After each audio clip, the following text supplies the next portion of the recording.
তোমার বন্ধুরা আমার মুখে রুচি নাই, কি খাম বুঝতে পারছি না। হঠাৎ করে শ্বশুর বাড়ির কথা মনে পড়লো, আলুর ডাল, তা আলু রোজের দাম, চোষা তো ভালো যাবো না, এই জন্য চোষা শুদ্ধ চটকা ছুটি লাগেছো।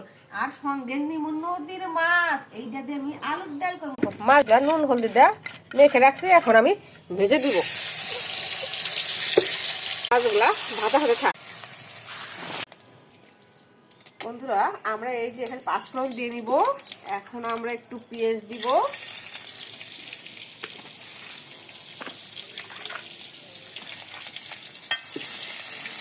খামচা করে রেখেছি। এই যে আলুগুলো আদা বাটা দিয়ে দিলাম। ও